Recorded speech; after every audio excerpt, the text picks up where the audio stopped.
जय माई की। आज हम लोग एक ऐसे विषय पे चर्चा करना चाहते हैं जिस विषय को समझना बहुत आवश्यक है। अगर समय रहते अगर आपने इस विषय को नहीं समझा तो पश्चाताप करना पड़ सकता है और पड़ता है। शारीरिक क्रिया, शरीर को निरोग रखने का विज्ञान, शारीरिक क्रिया। अब शारीरिक क्रिया कैसे किया जा सकता है? तो बहुत लोग जिम के माध्यम से शारीरिक क्रिया करते हैं, जाते हैं, वहां मशीनें लगी हुई हैं, दौड़ मशीनों पे दौड़ते हैं, डंबल वगैरह रखे होते हैं, उसको उठाते हैं, पैरों की क्रिया करते हैं, हाथों की क्रिया करते हैं और मसल्स को इम्प्रूव करने के सारे कर्म करते हैं। मसल्स भी पर्टिकुलर निकल जाती है, यानी सीना फूल जाता है, हाथों पे बाइसेप्स ट्राइसेप्स मसल्स दिखाई देने लगती है, जंघे में मसल्स इकट्ठी हो जाती है। लेकिन ये शारीरिक क्रिया है, इसे करना चाहिए। इसका भी उम्र निश्चित है। ये बाल्यावस्था में और यंगावस्था में, यानी 35 साल से पहले ये शारीरिक क्रिया इस तरीके से करनी चाहिए। इसको करने से आपके अंदर स्टेमिना विकसित होती है। स्टेमिना शरीर के लिए भी बहुत आवश्यक है और उस स्टेमिना से आप जीवन में लाभ लेते हैं।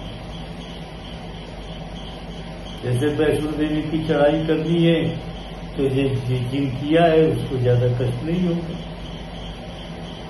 अमरनाथ की यात्रा करनी है, जो जिम किया होगा उसको कष्ट ज्यादा नहीं होगा, क्योंकि उसके पास शारीरिक क्रिया करने की क्षमता है, यानी स्टेमिना है।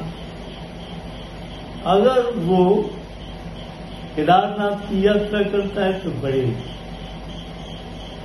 हंसी खुशी से वो यात्रा संपन्न कर लेता है, लेकिन जो शारीरिक क्रिया नहीं करता है उसके लिए बहुत प्रॉब्लम होती है। हम खुद यात्राओं में रहे, हमने इसको महसूस किया है।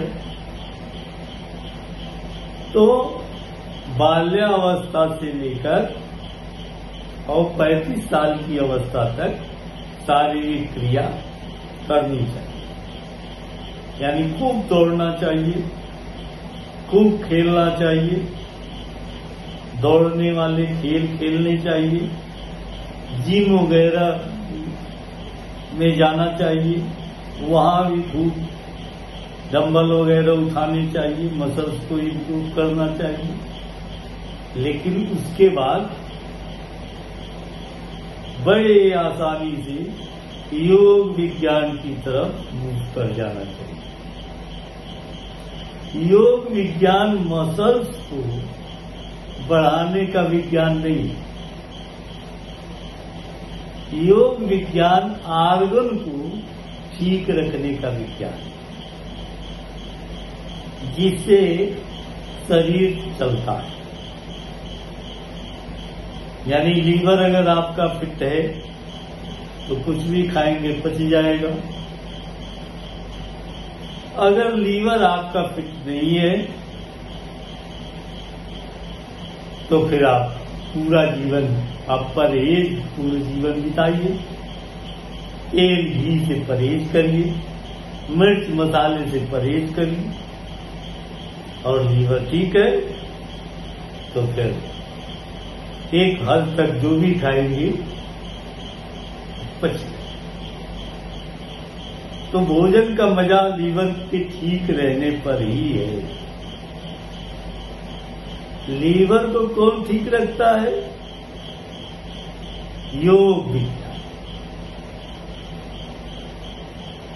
पैंक्रियाज आजकल बहुत बड़ी समस्या पैंक्रियाज बन गई है।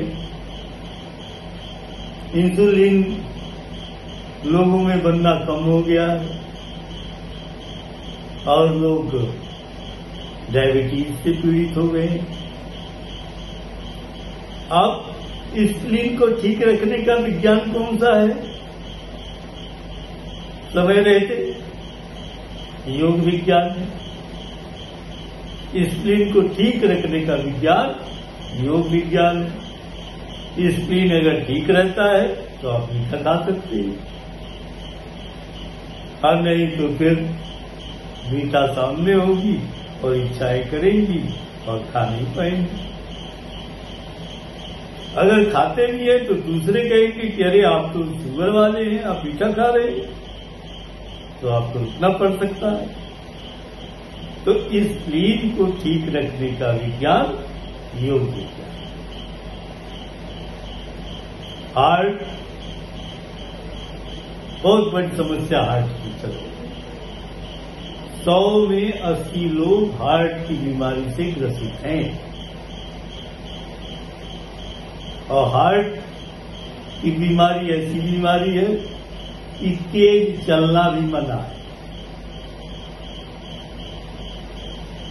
जीवन का क्या आनंद जब आप अपनी मर्जी से आप चल भी न पाए। हार्ट को भी ठीक रखने का विज्ञान योग है। हम तो ये चाहते हैं कि हर व्यक्ति योग करे और 5 साल की आयु से ही योग करना शुरू कर दे। अगर 5 साल नहीं तो 35 साल के बाद तो जरूर योग करना शुरू कर देना चाहिए।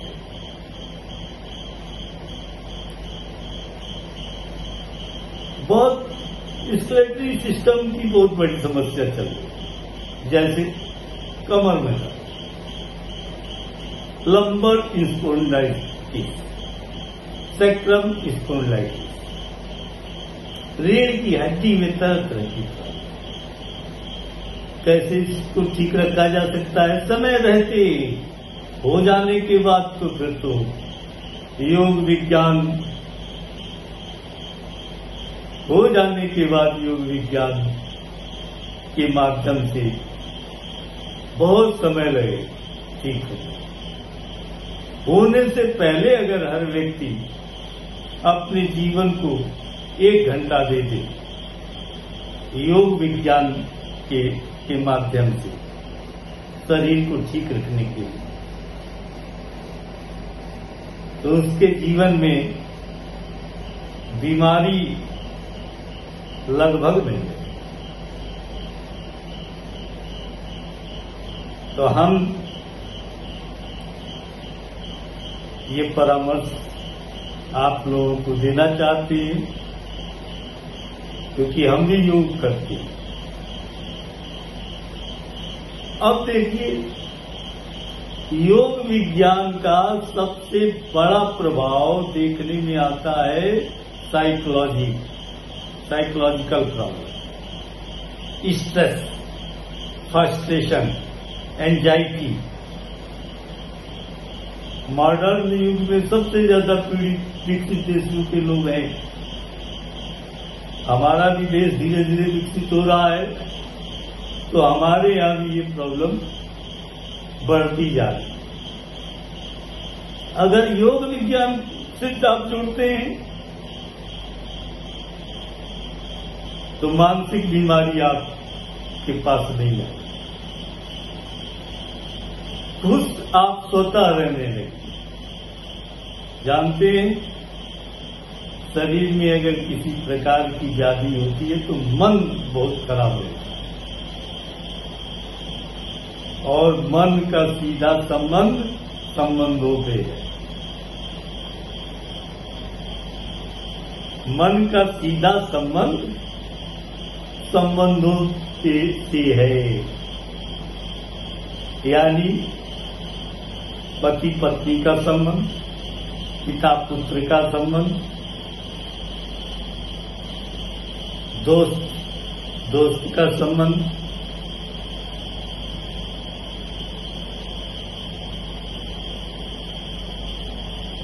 मन को ठीक रखने का विज्ञान भी योग विज्ञान है। तो हम लोग शरीर विज्ञान से काम करना शुरू करें। ये भी अध्यात्म का एक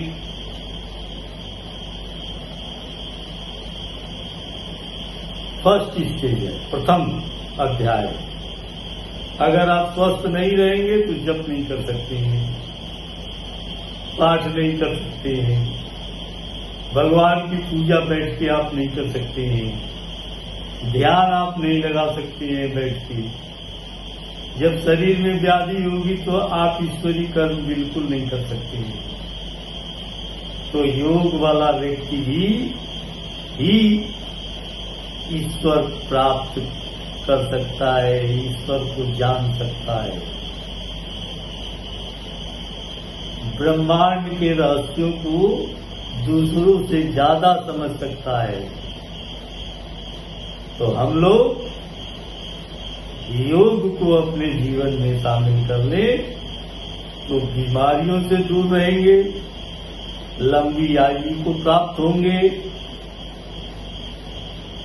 मन को सुखमय रख सकेंगे, संबंधों को अच्छा रख सकेंगे। और अगर ईश्वर को जानने का प्रयास करेंगे तो आप निश्चित ईश्वर को जान सकेंगे। तो हम लोग ये प्रतिज्ञा करें, 24 घंटे में 1 घंटे किसी भी योग का एक फिटनेस प्रोग्राम अपने जीवन में जरूर शामिल करें। और हम भी प्रयास करेंगे कि आप लोगों को फिटनेस प्रोग्राम दिए जाएं और उस फिटनेस प्रोग्राम को आप अपने घर में जरूर करें और आनंद अपने जीवन का आप उठा सकें और फिर ईश्वरीय शक्ति का भी आप अनुभव कर सकें इसी जीवन। ऐसा न हो कि बीमारियों की वजह से आप महत्वपूर्ण कार्य जो धरती पे करने आए हैं, ईश्वर का सानिध्य, परम ब्रह्म को जानने का प्रयास, उससे आप वंचित रह जाए। तो आप योग करिए, फिट रहिए और फिर साधना करिए। सारी चिंता को छोड़ दीजिए और साधना मार्ग से जुड़कर ईश्वर प्राप्ति करिए।